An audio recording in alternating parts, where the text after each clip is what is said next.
기도는 사라지지 않는다라는 책을 선물해 준 적이 있습니다. 최상훈 목사님이 쓴 책인데 이 책에 보면 이 목사님이 자신의 어린 시절에 대해서 이런 말을 하고 있습니다.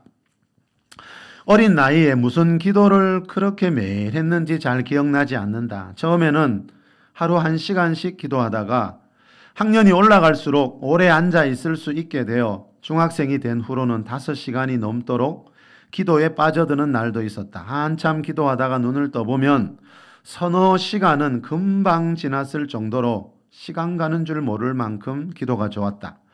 기도를 통해 하나님을 만나고 그 안에서 기쁨으로 교제하는 시간이 내 어린 시절의 가장 큰 즐거움이었다. 여러분 어린 시절 생각하면 무슨 기억이 가장 남습니까? 이 목사님에게 어린 시절의 가장 큰 즐거움은 기도였다 그럽니다. 이 목사님이 말하는 기도가 뭐였지요? 하나님을 만나서 기쁨으로 교제하는 시간이래요. 초등학생이 하루에 1시간 이상 기도하고 중학생 때는 하루에 5시간 이상 기도할 수 있었던 것은 기도하면서 하나님과 교제하는 것이 그만큼 기쁘고 즐거웠기 때문입니다. 무슨 일이든지 기쁘고 즐거워야 자주 오래 할 수 있습니다. 시편 4편 7절에 보면요. 주께서 내 마음에 두신 기쁨은 이라는 말씀이 있습니다. 주께서 내 마음에 두신 기쁨, 주님이 사람 마음에 기쁨을 던져주실 때가 있다는 거예요. 여러분 초등학생 그 어린아이가 하루 1시간 이상 주님 앞에서 기도할 때 주님이 뭐 하셨습니까? 이 아이의 마음에 기쁨을 던져주셨다는 거죠. 그런데 이 목사님이 대학 입학시험을 끝나고 난 뒤에 오토바이를 타다가 절벽에서 떨어진 적이 있습니다.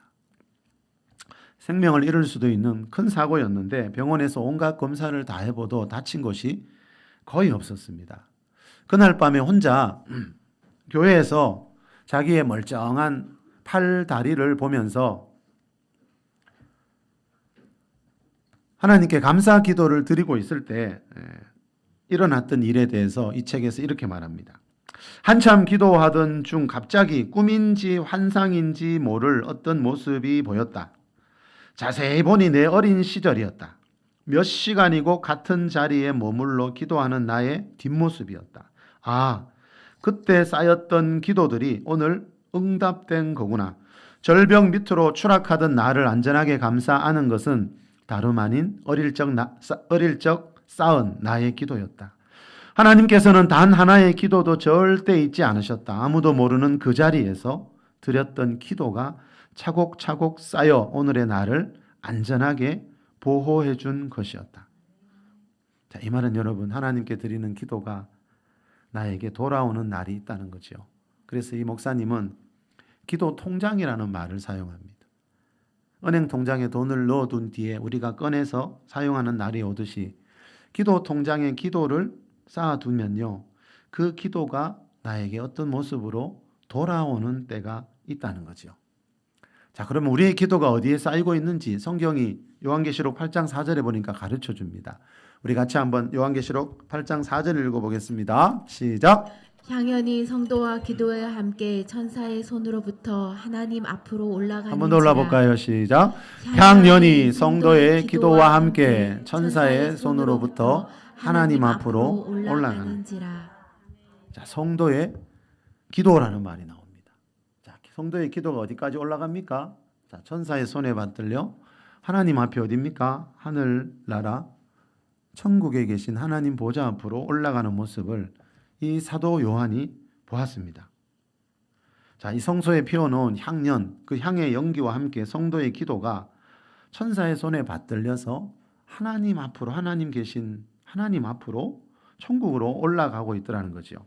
자, 이렇게 성도의 기도는 여러분 하나님 보좌 앞에 천국 은행에 차곡차곡 쌓이고 있다는 거죠.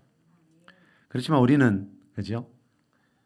하나님이 내 기도를 들으시지 않는 것 같다고 생각할 때가 한 번씩 있지요. 내가 원하는 때에 기도 응답이 내려오지 않을 때 주로 우리는 그런 생각을 많이 합니다. 그렇지만 성경은 그렇게 말하지 않습니다. 그죠? 천사들은 실수하지 않습니다.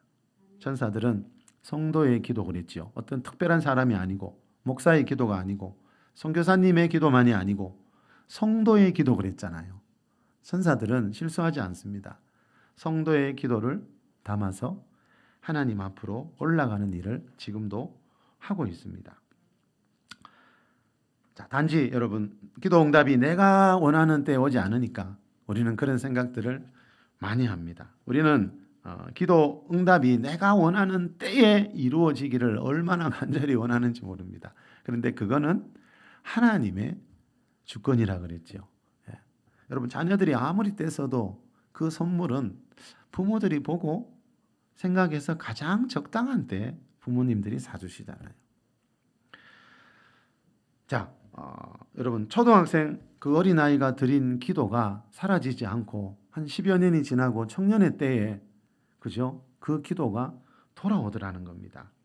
천국은행에 쌓여 있는 그 기도가 내 인생에 어떤 위험한 일 만났을 때, 중요한 일이 생겼을 때, 그때 어떤 모습으로 그 기도의 응답이 돌아오더라라는 것을 이분은 그때 그날 밤 그 환상을 통해서 확실하게 알게 되었습니다. 자, 이 글의 소제목이 뭔가 하면요, 절벽에서 추락해도 살아남은 이유였습니다. 절벽에서 추락했는데 살아남았대요. 그 이유가 뭘까? 절벽에서 추락하면 대부분 죽잖아요. 많이 다치잖아요. 근데 이분은 거의 다친 죄가 없어요. 그런데 그게 운이 좋아서가 아니고 천국 은행에 쌓아두었던 그 기도 때문이었다는 거죠. 그래서 이 목사님 교회 성도분들과 함께 기도 통장 운동을 하고 있답니다. 매년, 매달, 매일 기도 통장 운동. 기도 통장을 만들어서 그 기도 통장에 우리의 기도를 차곡차곡 좀 쌓아놓자는 거예요. 그 기도 통장에 쌓아놓은 그 기도가 내 인생에 돌아온다는 거예요. 여러분, 은행 통장에 돈이 아무리 많아도요, 그 사람이 만약 절벽에서 떨어지는 일을 만나면요, 그때 그 은행에 있는 그 많은 돈이 그 사람의 생명을 지켜주지 못합니다. 그런데 기도 통장에 있는 기도는 그런 위험한 일을 만났을 때 그 사람의 생명을 살릴 수 있더라는 거예요. 그래서 이 목사님은 성도분들과 함께 기도 통장에 기도 채우는 운동을 날마다 하고 있대요. 기도 통장이 비어 있으면 찾을 게 없잖아요, 여러분. 야고보서 4장 2절에 보니까 여러분, 너희가 얻지 못함은 구하지 아니하기 때문이라고 성경이 말씀하지요. 자, 여러분, 우리가 얻지 못함은, 하나님으로부터 복을 받지 못하는 것은 구하지 않기 때문이라요. 이 말은 여러분, 그리스도인들에게 기적이 일어나지 않는 이유는 우리 기도 통장에 잔고가 없기 때문이라는 거예요. 기도 통장이 비어 있기 때문이라는 거예요. 기도 통장은 비어 있는데 우리가 아무리 하나님의 복을 기다린들 내려오진 않더라는 겁니다.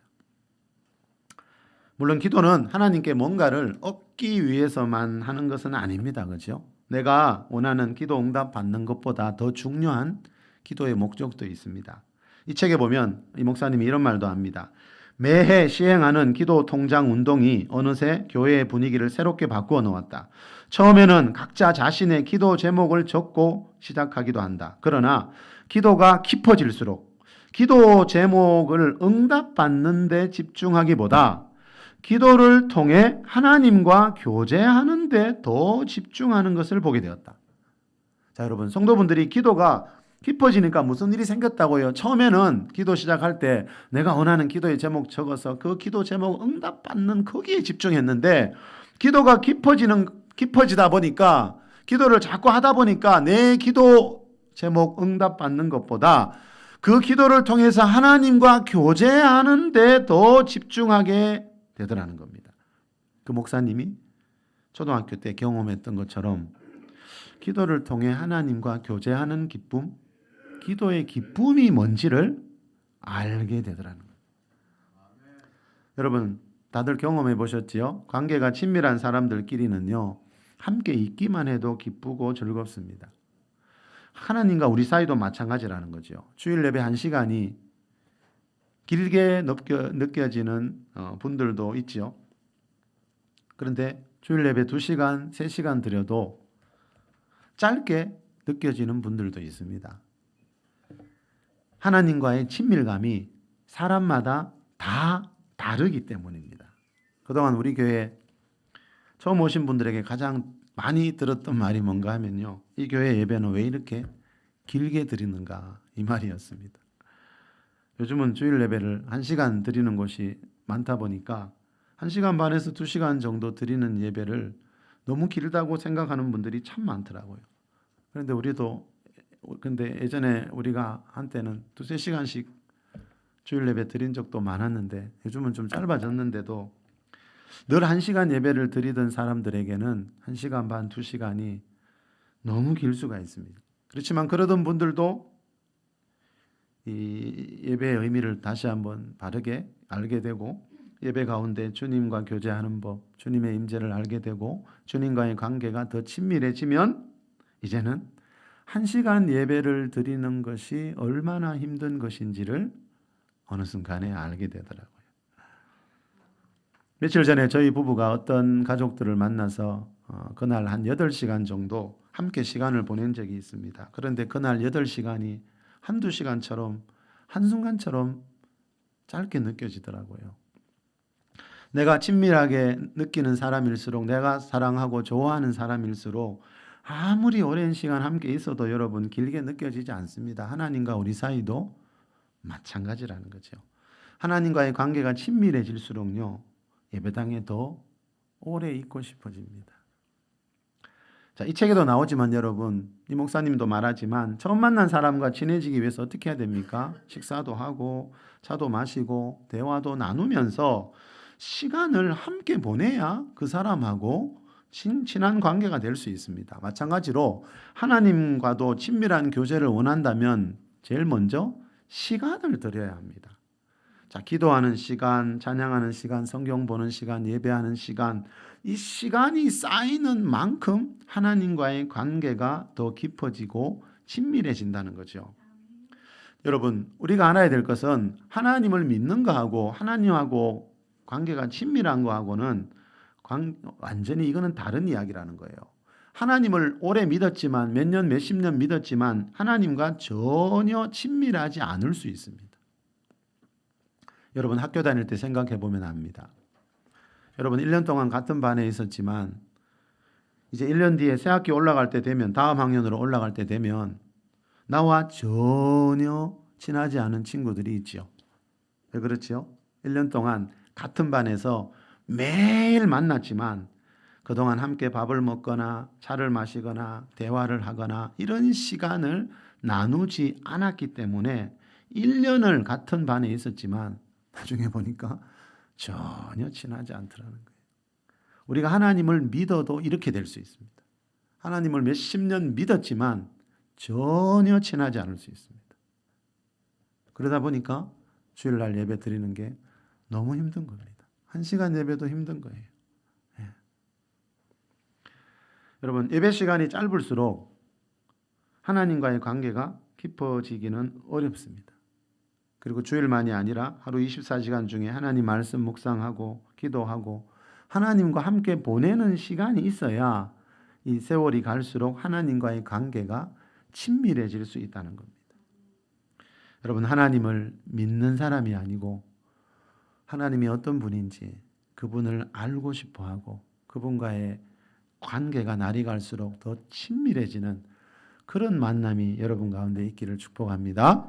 우리 시편 105편 3, 4절 한번 읽어봅시다. 그의 거룩한 이름을 시작. 그의 거룩한 이름을 자랑하라. 여호와를 구하는 자들은 마음이 즐거울지로다. 여호와 그의 능력을 구할지어다. 그의 얼굴을 항상 구할지어다. 자, 두 가지 구하라는 말이 나오죠. 그의 능력을 구할지어다. 그의 얼굴을 항상 구할지어다. 자, 두 가지를 구하래요. 이 저자가. 그의 능력과 그의 얼굴입니다. 그의 능력을, 하나님의 능력을 구하라는 말은 말 그대로 하나님 안에 있는 초자연적인 지혜와 은사와 어떤 은혜들, 그죠? 그것들을 구해서 받으라는 거죠. 다시 말하면 하나님으로부터 오는 모든 은혜와 축복들을 구해서 받으라는 겁니다. 내 마음의 소원도 말하고 내가 응답받고 싶은 기도 제목들을 말해서 받으라는 거죠. 자, 이렇게 여러분, 하나님 안에 있는 능력을 구하고 은혜와 축복을 구하는 것은 그건 너무나 당연한 겁니다. 그런데 중요한 게 한 가지 있습니다.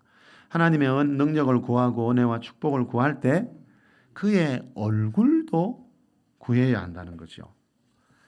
자, 항상이란 말이 나옵니다. 그의 얼굴은 항상 구하래요. 그의 능력은 그냥 구하고 그의 얼굴에는 항상이란 말이 붙었어요. 뭐가 더 중요하다는 겁니까? 자, 하나님의 얼굴을 구하라는 말은 뭐지요? 하나님의 손에 있는 복만 달라고 하지 말고 그 복을 주시는 하나님이 어떤 분인지 그 하나님과의 관계에 더 관심을 가지라는 거죠. 그래야 하나님과의 관계가 끊어지지 않고 영원할 수 있기 때문입니다. 여러분, 어떤 사람을 만났는데 자꾸 그 사람에게 있는 뭔가를 얻기 위해서만 그 사람을 만난다면 그런 관계는 오래가기 어렵다는 거죠. 존 비비어 목사님이 날마다 하나님께로 더 가까이라는 책에서 이런 말을 합니다. 하나님은 사람들의 반응으로 더 가까이 인간에게 다가오신다. 그러나 인간이 하나님을 무시하고 별 관심을 보이지 않으면 하나님도 거리를 유지하신다. 하나님은 절대로 자신과의 친밀한 관계를 강요하시는 분이 아니시다. 왜냐하면 두 인격체 사이의 친밀한 관계는 강요한다고 되는 것이 아니기 때문이다. 하나님은 기다리신다. 우리가 영적으로 갈급해져서 하나님을 전심으로 찾을 때까지. 자, 여러분, 이 목사님 말대로 하나님과 우리 사이, 하나님이 정말 우리에게 원하시는 것은 인격적인 관계, 즉 친밀한 관계입니다. 하나님이 우리 뭐 일 많이 시키려고 부른 게 아닙니다, 여러분. 교회는 일이 가장 중요한 게 아닙니다. 하나님을 위해 일하는 것보다 하나님하고 어떤 관계를 맺는가가 훨씬 더 중요합니다, 여러분.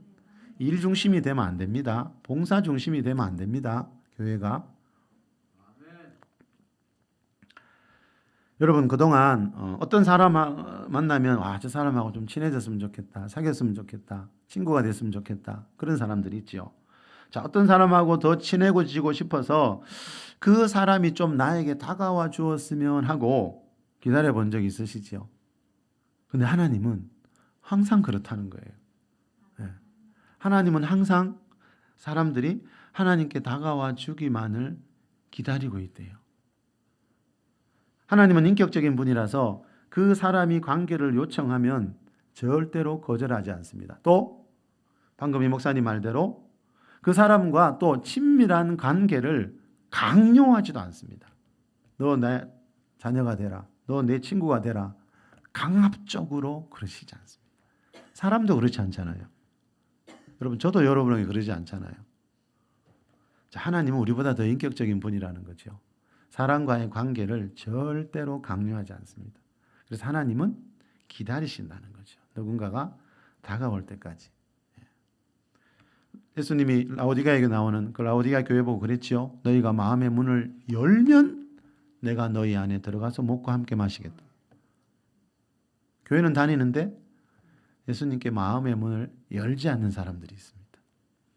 관계가 아직 친밀해지지 않았다는 거죠. 예수님은 우리 마음의 문 활짝 열고 예수님을 내 마음의 구주로 맞아들여서 친밀한 관계를 맺고 싶어 하는데 이상하게 교회는 다니는데 예수님께 마음의 문을 활짝 열지 않는 사람들이 있을 수 있다는 거죠. 그래서 예수님은 기다리십니다. 그렇다고 해서 그 사람 마음의 문 억지로 열 수 있는 능력이 있죠, 여러분. 그러나 그렇게 하시지 않는다는 거예요. 그러면 무슨 그게 관계가 되고 무슨 사랑이 됩니까?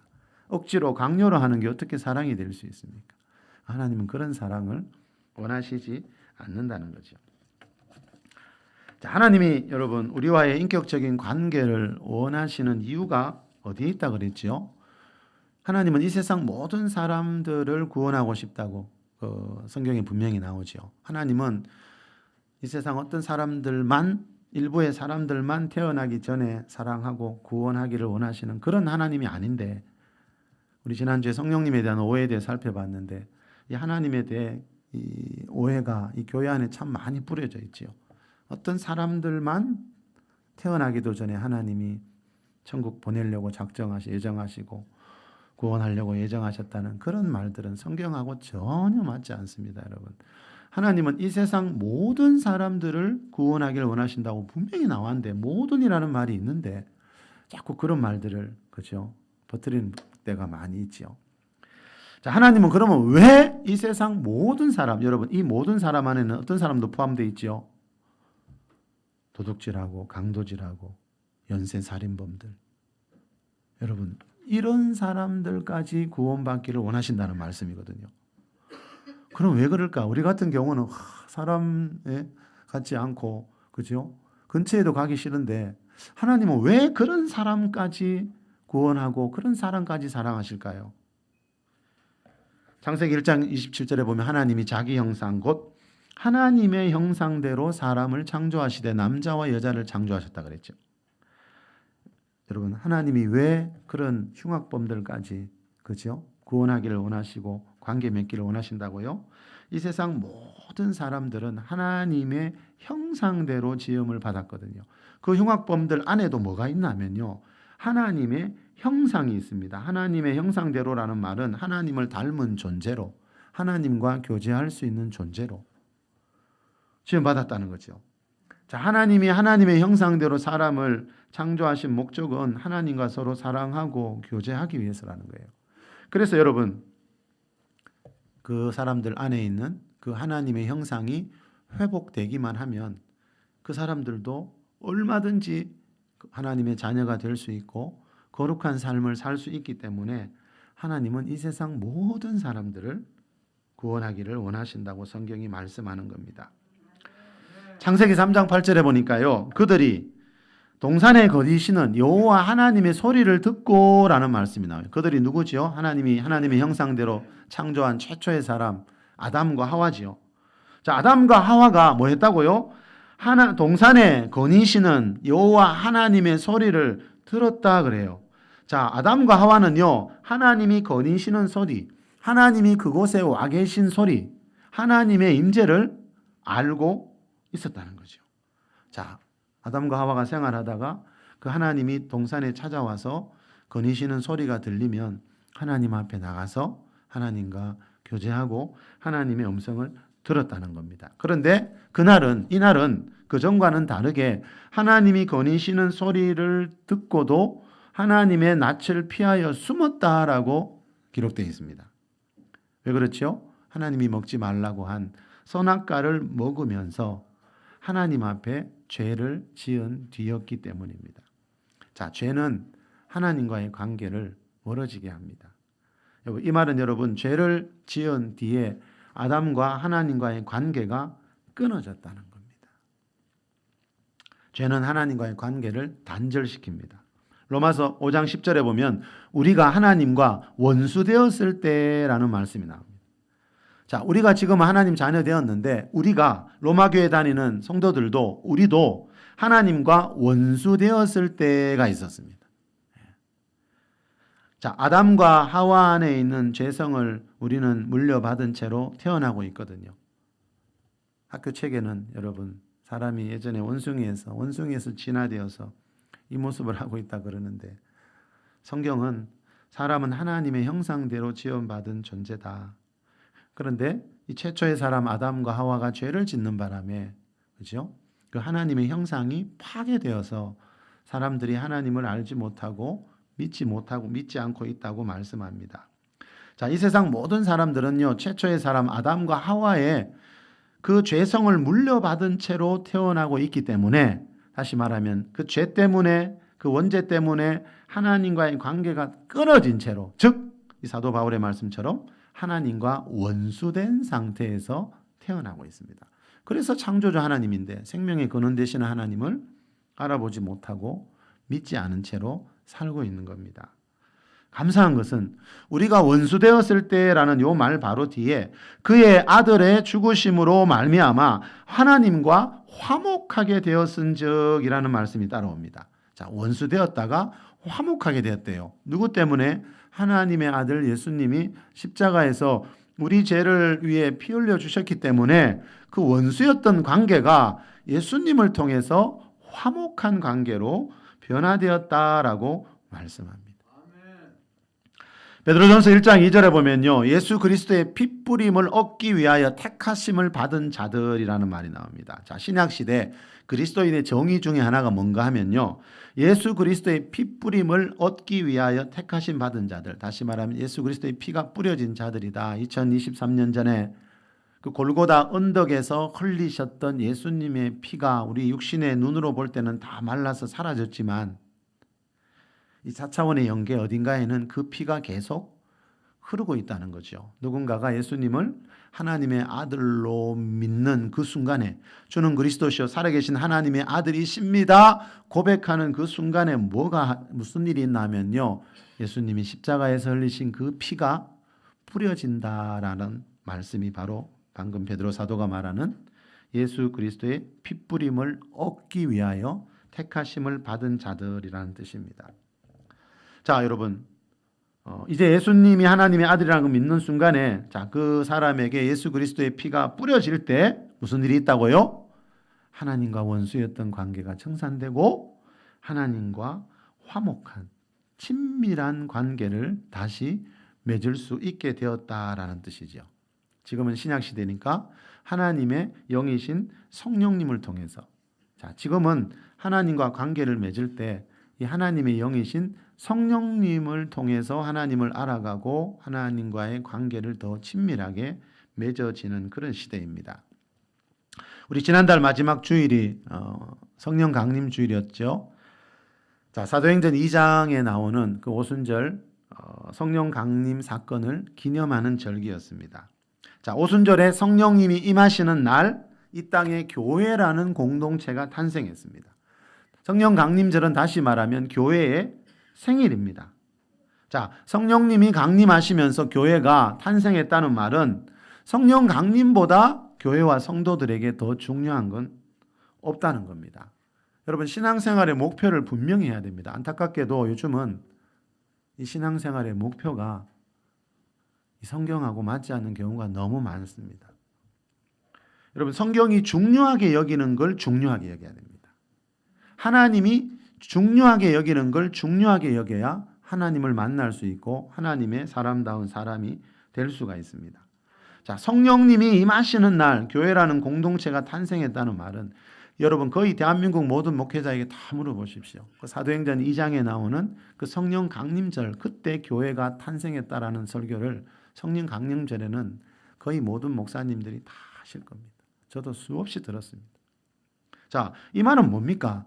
성령 강림하실 때 교회가 탄생했다는 말은 교회의 성령 강림, 성령의 임재보다 더 중요한 문제는 없다는 뜻입니다. 그런데 우리는 지금 그렇게 성령의 임재를 중요하게 여기는가? 제가 볼 때 그렇지 않은 경우들이 너무 많습니다. 그러니까 성경에서 말하는 그리스도인의 삶이 이루어지지 않습니다. 그러니까 성경에서 말하는 하나님을 믿는 자들에게 주시마 약속하신 은혜와 축복들이 이루어지지 않는 겁니다. 자, 오늘 본문에 보면요, 예수님이 승천하기 직전에 제자들에게 이제 얼마 뒤에 오순절이 오면 성령님이 강림하시게 될 것이라는 말씀을 미리 이 말씀해 주시고 있습니다. 우리 오늘 본문 사도행전 1장 4절 5절 한번 더 읽어봅시다. 사도와 함께 시작. 사도와 함께 모이사 그들에게 분부하여 이르시되 예루살렘을 떠나지 말고 내게서 들은 바 아버지께서 약속하신 것을 기다리라. 요한은 물로 세례를 베풀었으나 너희는 몇 날이 못되어 성령으로 세례를 받으리라 하셨느니라. 아멘. 성령으로 세례를 받으리라 하셨는데, 이 성령으로 세례를 받는 것은 이론이 아니고 체험입니다. 자, 성령님이 어떤 분인지 온몸으로 체험하게 될 거라는 겁니다. 여러분, 기독교 달력에 보면요, 지난달 마지막 주일에 성령 강림절이라고 다 적혀 있습니다. 이게 무슨 말입니까? 성령 강림절을 모르는 교회는 없다는 겁니다. 그런데도 안타까운 것은 이 성령 강림절을 지키고는 있는데, 이 사도행전 2장에서 말하는 이 성령 강림을 초대교회 때만의 일로 그렇게 믿는 경우가 많이 있다는 거죠. 그걸 기념하는 게 아니거든요. 그때 일어났던 그 일이, 그죠? 이 성령 강림절을 기념하면서 그 초대교회 때 일어나는 그 오순절 성령 강림 사건이 지금 이 시간에도 우리 교회에도 나에게도 일어날 수 있는 사건이라고 믿어야 되는데 참 안타깝게도 이 사도행전 오순절 성령 강림 사건을 초대교회 때 일만으로 믿는 그런 경우들도 많이 있더라는 겁니다. 자, 성령 강림절이 있다는 거 달력 보고 아는 것보다 더 중요한 게 뭡니까? 내가 직접 성령의 임재를 체험해 보는 겁니다. 그 오순절에 120명의 성도들이 그 체험했던 성령의 임재가 무엇인가? 그걸 우리가 직접 체험해 보기 전에는 알 수가 없습니다. 예. 자, 이 사도행전 오늘 본문 다음 장 2장에 나오는 성령 강림은 오늘 방금 읽었던 이 사도행전 1장 4, 5절에 나오는 요 말씀이 이루어진 거거든요. 다시 말하면 1장 5절에서 말하는 예수님이 지금 말씀하고 있는 제자들에게 너희들이 몇 날이 못되어 성령 세례를 받으리라고 하신 말씀이 그 오순절 성령 강림 때 일어났다는 거예요. 이 말은 뭐예요? 성령 세례가 곧 사도행전 2장에서 말하는 성령 강림의 가장 중요한 의미인데 이거를 놓치고 있는 경우들이 너무 많더라고요. 그래서 성령 세례가 뭔지 사람마다 목회자마다 신학자마다 다르게 말하는 일들이 한국교회는 너무너무 많더라고요. 그러나 성경은 일관성이 있고 진리는 하나거든요.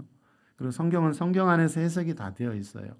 예수님이 사도행전의 저자인 이 누가가 사도행전 1장에서 제일 먼저 하는 이야기가 뭐예요? 예수님이 승천하기 직전에 제자들에게 성령 세례를 받으리라고 하셨다는 이 말씀을 가장 먼저 기록하는 이유는 이걸 가장 먼저 강조하고 싶어서였잖아요. 그렇다면은 이 중요한 이 성령 세례 받는 사건이 어딘가에서 일어났다라고도 분명히 적어놨겠죠. 그게 사도행전 2장의 성령 강림 사건이라는 겁니다. 자, 다시 말하면 한마디로 말하면 성령 세례는 예수님이 승천하기 직전에 하신 중요한 말씀인데 이 성령 세례는 뭐지요? 사도행전 2장 4절에서 말하는 오순절 성령 강림 사건 때 있었던 그 2장 4절을 보고 하는 말이라는 거죠. 우리 2장 4절로 한번 가볼까요? 같이 한번 읽어봅시다. 그들이 시작. 그들이 다 성령의 충만함을 받고 성령이 말하게 하심을 따라 다른 언어들로 말하기를 시작하니라. 자, 그들이 다 성령의 충만함을 받았다는 말은 그들에게 다 성령님이 임하셨다는 뜻이죠. 아까 우리 사도행전 5장 1장 5절 성령으로 세례 받으리라고 다음에 8절에 보면 성령이 너희에게 임하시면 너희가 권능을 받게 될 거다. 자, 성령으로 세례 받기 위해서는 8절에서 말하는 것처럼 성령이 너희에게 임하셔야 되는데 이 둘은 똑같은 말입니다. 그죠? 우리 입장에서는 성령으로 세례 받는 거고 성령님 입장에서는 성령님이 임하시는 거잖아요. 그런데 성령님이 임하실 때 너희가 권능을 받게 될 거다. 어떤 권세와 능력이 생길 거다.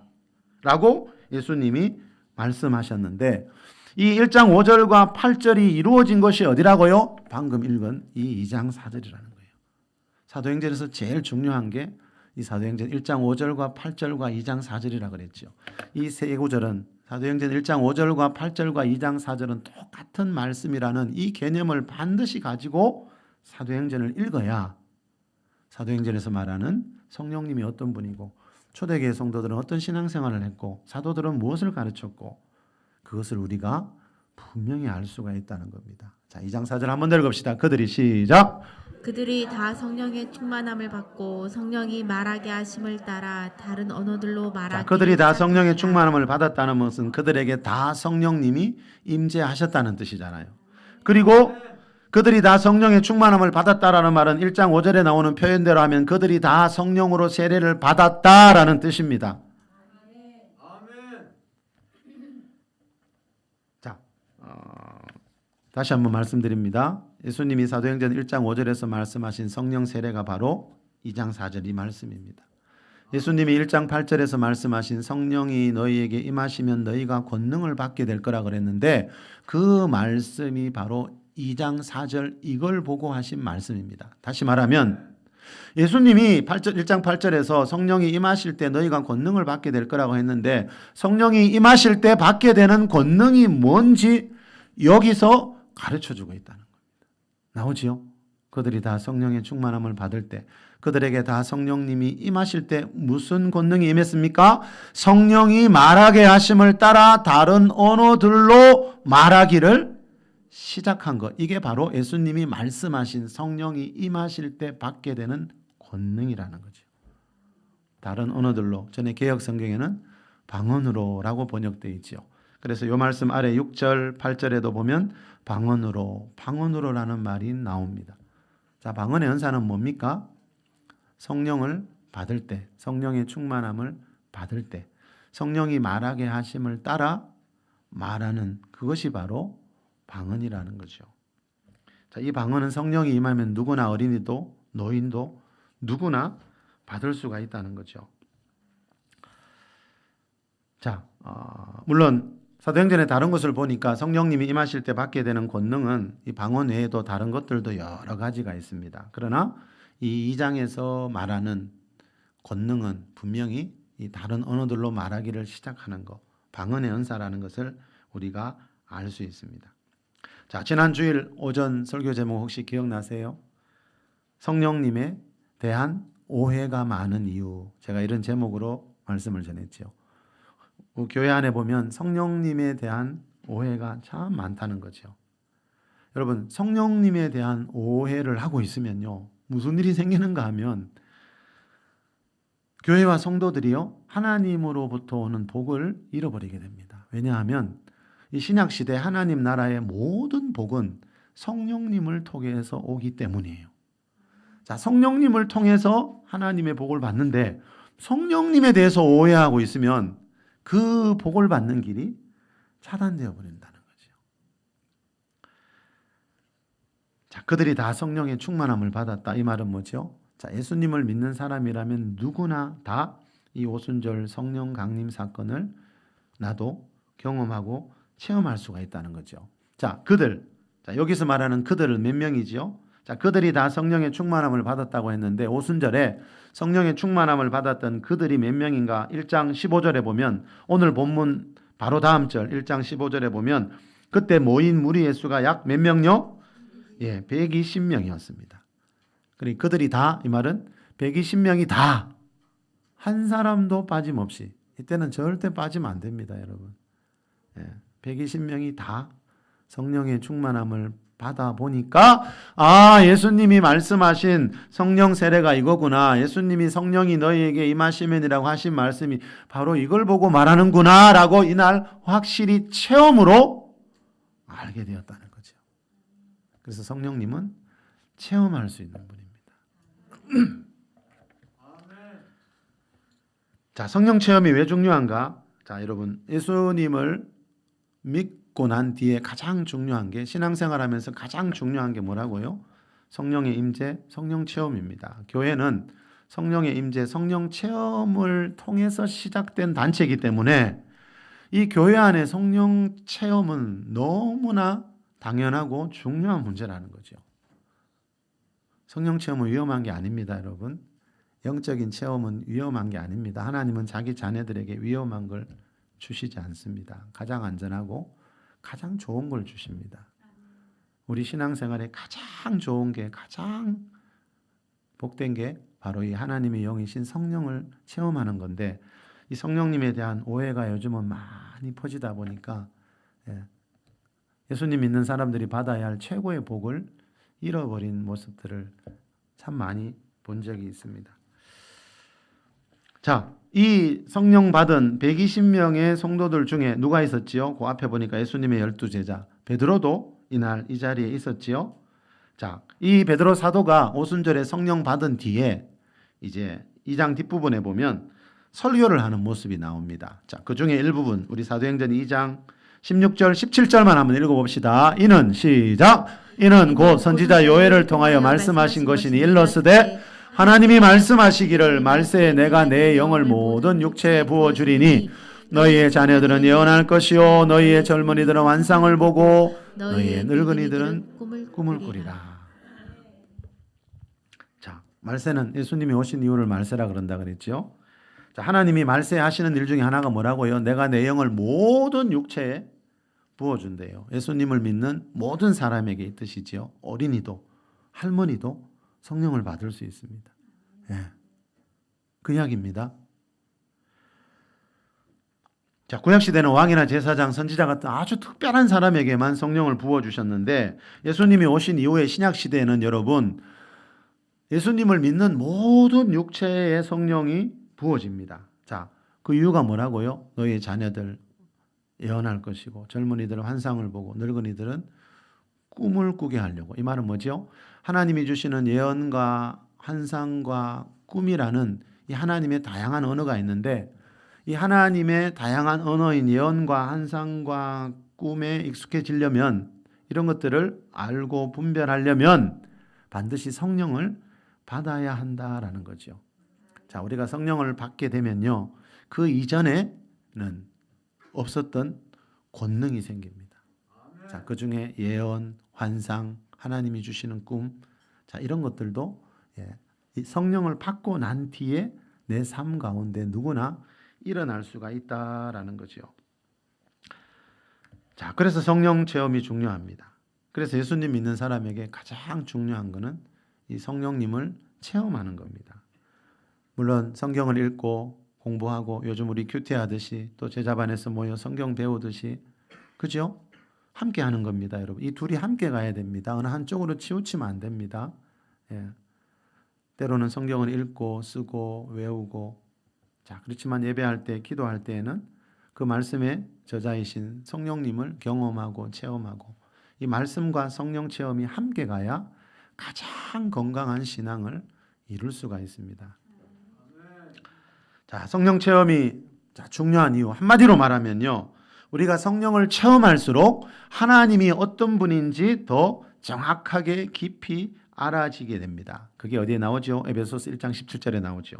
우리 주 예수 그리스도의 하나님 아버지께서 지혜와 계시의 영을 너희에게 주사 하나님을 알게 하시고 자, 하나님을 알게 하는 방법이 뭐라고요? 하나님은 우리에게 하나님의 영이신 지혜와 계시의 영이신 성령님을 줘서 성령님을 보내서 성령으로 충만케 해서 성령의 임재를 통해서 하나님을 알게 하신다는 거예요. 그래서 여의도 순복음교회 이영훈 목사님이 전에 어느 언론사와 인터뷰할 때 그런 말 하더라고요. 우리 교회의 모든 예배의 목표는 성령 체험입니다.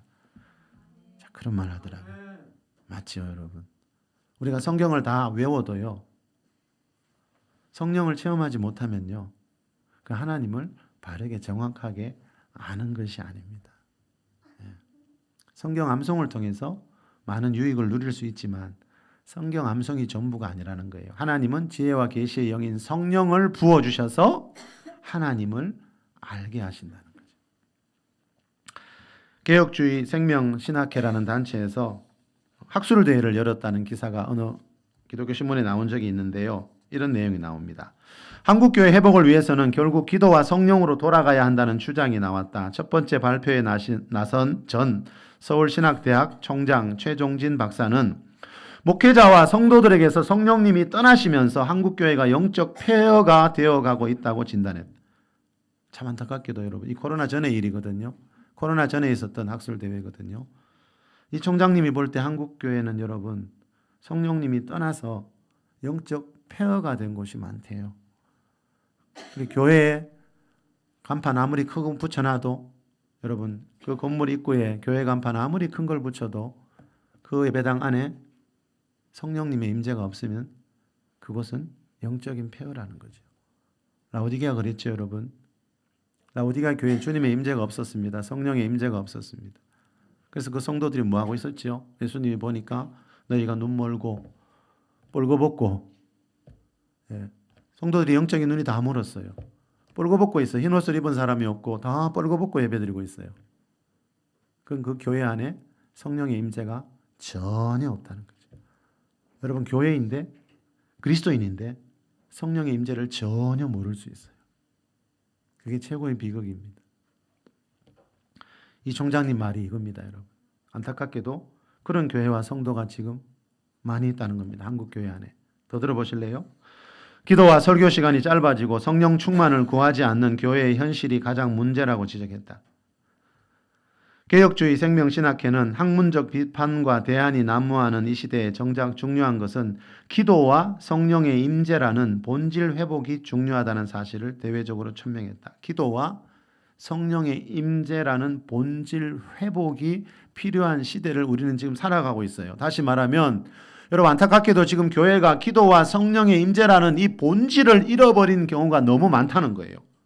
교회가 뭐 하는 곳인지, 성경에서 말하는 그리스도의 삶은 뭔지 이거 잃어버린 채 교회에 열심히 다닐 수 있다는 거죠.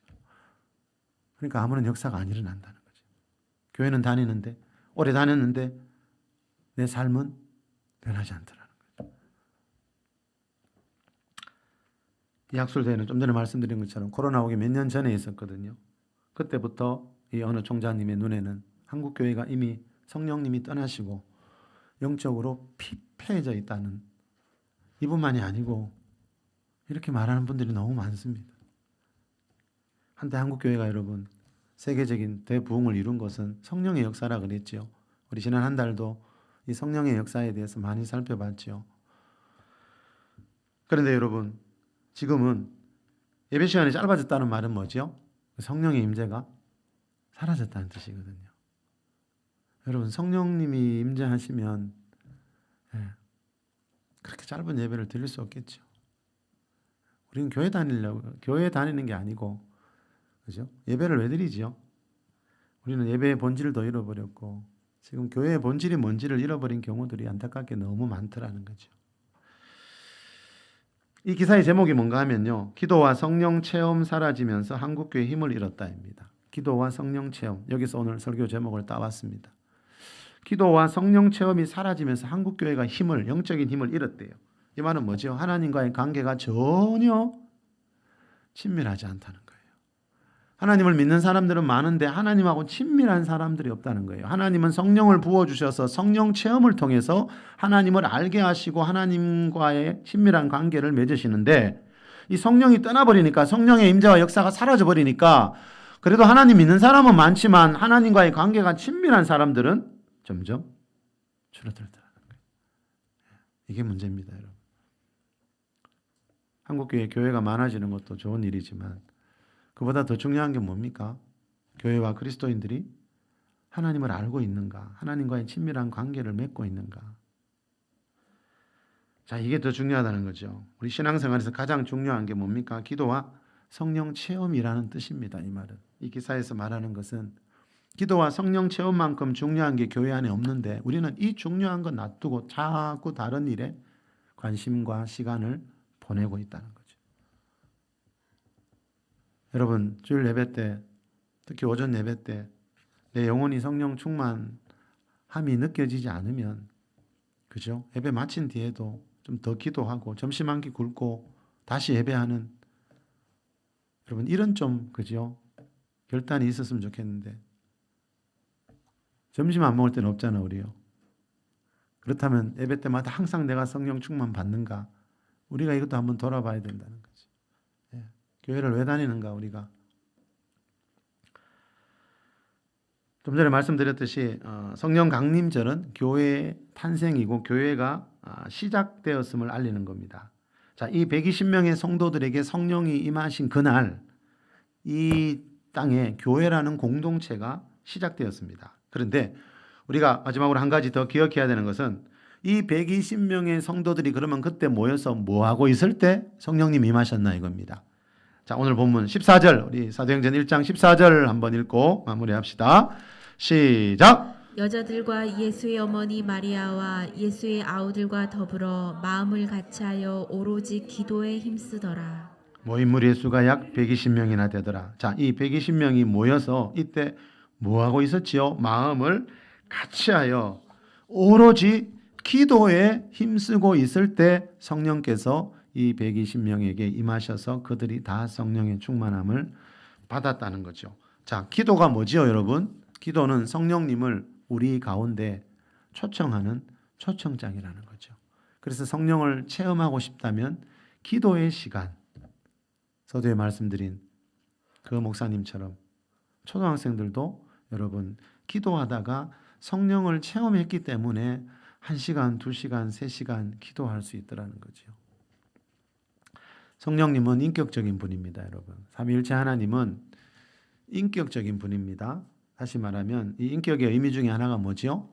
우리가 초청하면 초청을 거절하지 않는다는 겁니다. 우리가 관계를 맺고 싶다고 하면 그분은 거절하지 않습니다. 그런데 아까 말씀드린 대로 존비회 목사님 말씀처럼 우리 보고 억지로 관계를 맺자고도 하지 않습니다. 그게 인격입니다. 예. 중요한 것은 성령님은 인격적인 분이기 때문에 우리가 그분을 초청하면, 기도하면서 그분을 초청하면 그분은 반드시 그 초청에 임하셔서 그곳에 있는 사람들에게 바람처럼 불처럼 때로는 비둘기처럼 임재하셔서 그 사람들이 하나님을 더 알아가도록 역사하신다는 거죠.